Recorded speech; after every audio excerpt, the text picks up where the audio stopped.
こんにちは。この動画では Realme GT7 Pro に TurboVPN を設定する方法を示します。まずは Google Play Store を開いて検索ビエをクリックし TurboVPN と入力して検索をクリックします。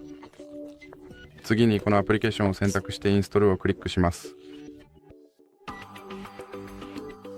同意して属性をクリックします。この広告を閉じます。そして許可をクリックします。次に同一をクリックしてこのボタンをクリックして VPN を開始します。次に許可をクリックしてこの広告を閉じることができます。これらの手順を順番に実行することで VPN の使用が可能になり、広告を閉じることができます。